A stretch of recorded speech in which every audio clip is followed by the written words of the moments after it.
Good morning student. Subject अपना चल रहा मैनेजमेंट इनफॉर्मेशन सिस्टम। ये अज आप जो फंक्शनल एरिया कर रहे थे MIS के, अज आप नैक्सट जो फंक्शनल एरिया वो करना है। नैक्सट अपना फंक्शनल एरिया है मैन्यूफैक्चरिंग इनफॉर्मेशन सिस्टम या फिर इन्हों प्रोडक्शन इनफॉर्मेशन सिस्टम भी कह देंगे हैं। मैन्यूफैक्चरिंग या प्रोडक्शन जिवें नाम तो ही आपको पता चलता भी जो आप किसी चीज़ की बनाने हैं, किसी चीज़ है ना, उन्होंने की कहते हैं मैन्यूफैक्चरिंग कहते हैं या फिर प्रोडक्शन करनी किसी चीज़ को बनाना। Marketing information system supports the production operation function, which includes all activities concerned with the planning and control of processes that produce goods or services। उस अलावा कहता प्रोडक्शन सिस्टम के होंगे वो सारिया चीज़ां आंदियां, उन्होंने सारिया चीज़ों की प्रोडक्शन की जाती है जी अपनी गोल्स में अपने एम्स में सर्विसिज में कंप्लीट करने के हेल्प करती हैं। The production operation function is concern with the management of operational system all business firm. कहते ये जिन्ना भी प्रोडक्शन सिस्टम है ये बिजनेस या सारिया फर्म्स के नाल की होंदा है रिलेटेड होंदा है। Information system use to operation management and transaction processing support all the firms must plan monitor and control inventory purchase and flow of goods and services. Information system help in manufacturing activities. कहते ये सारिया चीज़ां आ जांदियां जिहदे आप जिन्नी भी अपनी कोई प्रोडक्शन है वो प्लैनिंग करनी, उन्होंने टाइम टू टाइम चैक करते रहना, सारिया सर्विसिज जिहड़ियां आपां नूं देखनियां पैंदियां। तो इहदे विच किहड़ियां एक्टिविटीज़ आईयां। प्लांट एक्टिविटी शेड्यूलिंग, सब तो पहले शेड्यूल करना एक्टिविटीज़ नूं। मटीरियल रिक्वायरमेंट असैसमेंट, आपां नूं किहड़े समान की जरूरत पैंदी है जो आपां प्रोडक्शन करनी है। मटीरियल रीलोकेशन बिटवीन ऑर्डर, जो ऑर्डर आपां दे रहे हैं उस टाइम तो कई बार हो जाता भी अपने को मटीरियल घट जाता तो उन्होंने दोबारा तो ऑर्डर करना मटीरियल नूं। डायनामिक इन्वेंटरी मैनेजमेंट, उस तो इलावा जिन्ना भी स्टॉक है वो मैनेजमेंट करना डायनामिकली, क्योंकि स्टॉक जो घटता वधदा रहिंदा फिक्स नहीं होंदा, तां करके डायनामिकली उसकी मैनेजमेंट करनी। Grouping work orders by characteristics, उस तो बाद जिन्ना भी अपना ऑर्डरस आपां नूं आए उन्हां दी ग्रुपिंग करनी।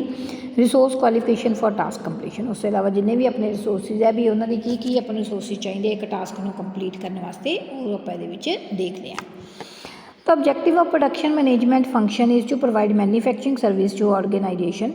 The involvement of manufacturing or product of certain specified quality and within certain cost and stipulate time fulfillment of promise given to the customer। ਇਹਦੇ ਵਿੱਚ ਕੀ ਹੈ ਕਹਿੰਦੇ ਪ੍ਰੋਡਕਸ਼ਨ ਦੇ ਵਿੱਚ ਇੱਕ ਤਾਂ ਗੁੱਡ ਕੁਆਲਿਟੀ ਕਸਟਮਰ ਨੂੰ ਪ੍ਰੋਵਾਈਡ ਕਰਨੀ, ਇੱਕ ਜੋ ਵੀ ਉਹਨੂੰ ਪ੍ਰੋਡਕਟ ਚਾਹੀਦੇ ਉਹ ਟਾਈਮ ਤੇ ਪ੍ਰੋਵਾਈਡ ਦੇਣੇ ਤੇ ਇੱਕ ਕੋਸਟ ਇਫੈਕਟਿਵ ਦੇਣੇ, ਮਤਲਬ ਜ਼ਿਆਦਾ ਕੋਸਟ ਨਾ ਪਵੇ।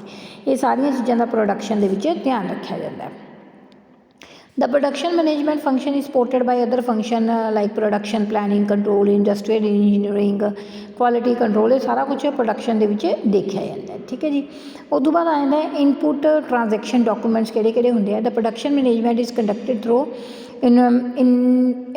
इनवैरिएबल ट्रांजैक्शन, काफ़ी ज़्यादा इनवैरिएबल का मतलब है बहुत ज़्यादा ट्रांजैक्शन ये होनी है। तो ये होंदा, सब तो पहला प्रोडक्शन प्रोग्राम होंदे हैं, प्रोडक्शन की शेड्यूलिंग होंदी है, प्रोसैस प्लैनिंग शीट्स बनती हैं, जॉब कार्ड्स बनते हैं, फिर उन्होंने स्टेटस देखा जाता है, क्वालिटी इंश्योरेंस देखी जाती है, मतलब जी प्रोडक्ट की क्वालिटी है वो किस तरह की है।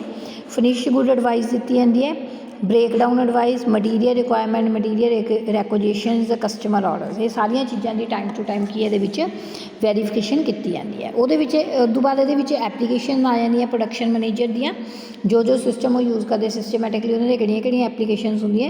सब तो पहली एप्लीकेशन होगी जी अकाउंटिंग।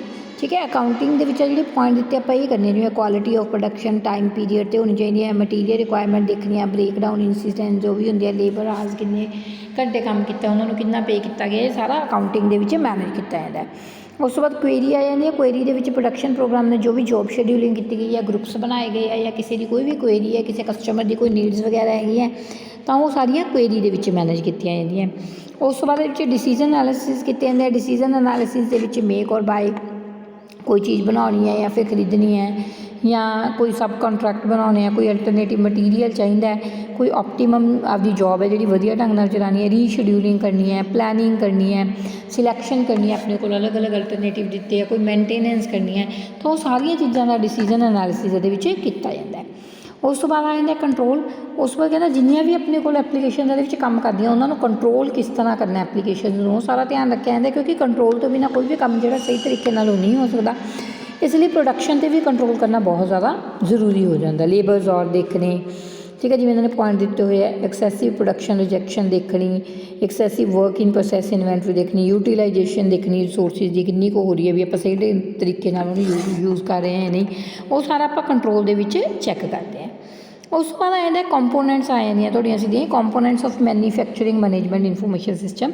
ਤਾਂ ਕਿਹੜੀਆਂ ਕੰਪੋਨੈਂਟਸ ਹੁੰਦੀਆਂ ਇਹਦੇ ਵਿੱਚ, ਇੱਕ ਤਾਂ ਹੋ ਗਿਆ sales department to find out what the customer wants to compare what the firm can provide. Customer ਦੀਆਂ ਨੀਡਸ ਕੀ ਹੈ ਅਤੇ ਫਰਮ ਇੱਕ ਕਸਟਮਰ ਨੂੰ ਕੀ ਪ੍ਰੋਵਾਈਡ ਕਰ ਸਕਦੀ ਹੈ, ਇਹ ਸਾਰਾ ਕੰਪੋਨੈਂਟਸ ਦੇ ਵਿੱਚ ਦੇਖਿਆ ਜਾਂਦਾ। ਸੈਕਿੰਡ ਫਿਰ design department to design new requirement, ਕਿਹੜੀਆਂ ਕਸਟਮਰ ਦੀਆਂ ਰਿਕੁਆਇਰਮੈਂਟ ਹੈਗੀਆਂ ਜਾਂ ਉਹਨਾਂ ਦੇ ਵਿੱਚ ਕੋਈ ਮੋਡੀਫਿਕੇਸ਼ਨ ਦੀ ਜ਼ਰੂਰਤ ਪੈਂਦੀ ਹੈ, ਉਹਨਾਂ ਰਿਕੁਆਇਰਮੈਂਟ ਦੇ ਵਿੱਚ ਉਹਨਾਂ ਨੂੰ ਕਿਵੇਂ ਉਹਨਾਂ ਦੀਆਂ ਨੀਡਸ ਨੂੰ ਮੀਟ ਕਰਨਾ, ਸਪੈਸੀਫਾਈ ਕਰਨਾ, ਇਹ ਸਾਰੀਆਂ ਚੀਜ਼ਾਂ ਦੇਖੀਆਂ ਜਾਂਦੀਆਂ। ਫਿਰ ਆ ਜਾਂਦਾ ਪਰਚੇਜ਼ਿੰਗ ਡਿਪਾਰਟਮੈਂਟ ਬਾਈਜ਼ ਆ material required best possible price, ਇੱਕ ਵਧੀਆ ਪੋਸੀਬਲ ਪ੍ਰਾਈਸ ਦੇ ਉੱਤੇ ਚੀਜ਼ਾਂ ਦੀ ਡਿਲੀਵਰੀ ਕਰਾਉਣੀ ਤਾਂ ਕਿ ਕਸਟਮਰ ਨੂੰ ਕੋਸਟ ਵਗੈਰਾ ਜ਼ਿਆਦਾ ਨਾ ਪਵੇ। ਤਾਂ ਇਹ ਕੰਪੋਨੈਂਟਸ ਆ ਮੈਕਸੀਮਾਈਜ਼ ਜਿਹੜੀ ਉਹਨਾਂ ਦੀ ਕੁਆਲਿਟੀ ਜਿਹੜੀ ਆ ਮੈਕਸੀਮਾਈਜ਼ ਹੋਵੇ, ਕੋਸਟ ਜਿਹੜੀ ਮਿਨੀਮਮ ਹੋਵੇ, ਤਾਂ ਇਹਨਾਂ ਚੀਜ਼ਾਂ ਦਾ ਧਿਆਨ ਰੱਖਿਆ ਜਾਂਦਾ। ਉਸ ਤੋਂ ਇਲਾਵਾ manufacturing processes the part of production economically ਦੇਖਿਆ ਜਾਂਦਾ ਵੀ ਜਿਹੜੀ ਡਿਲੀਵਰੀ ਰਿਕੁਆਇਰਮੈਂਟ ਕੀਤੀਆਂ ਹੈਗੀਆਂ ਉਹ ਕਸਟਮਰ ਦੀਆਂ ਨੀਡਸ ਨਾਲ ਮੈਚ ਹੋ ਰਹੀਆਂ ਹੈਗੀਆਂ, ਤਾਂ ਉਹਨਾਂ ਸਾਰੀਆਂ ਚੀਜ਼ਾਂ ਦੀਆਂ ਰਿਕੁਆਇਰਮੈਂਟਸ ਦੇ ਅਕੋਰਡਿੰਗ ਇਹਨੂੰ ਮੈਚ ਕੀਤਾ ਜਾਂਦਾ। ਠੀਕ ਹੈ ਜੀ, ਇਹ ਆਪਣਾ ਸੀਗਾ ਪ੍ਰੋਡਕਸ਼ਨ ਜਾਂ ਫਿਰ ਮੈਨੂਫੈਕਚਰਿੰਗ ਸਿਸਟਮ ਵੀ ਇਹਨੂੰ ਕਹਿ ਦਿੰਦੇ ਆ। ਇਹਦੇ ਵਿੱਚ ਹੁਣ ਆਪਣਾ ਇੱਕੋ ਟੋਪਿਕ ਰਹਿ ਗਿਆ ਜਿਹੜਾ ਜੋ ਕਿ ਹੈਗਾ ਹਿਊਮਨ ਰਿਸੋਰਸ ਇਨਫੋਰਮੇਸ਼ਨ ਸਿਸਟਮ, ਜਿਹਨੂੰ ਪਰਸੋਨਲ ਸਿਸਟਮ ਵੀ ਕਹਿ ਦਿੰਦੇ ਆ। ਇਹ ਆਪਾਂ ਕੱਲ੍ਹ ਦੀ ਵੀਡੀਓ ਦੇ ਵਿੱਚ ਸਟੂਡੈਂਟ ਕਵਰ ਕਰਾਂਗੇ।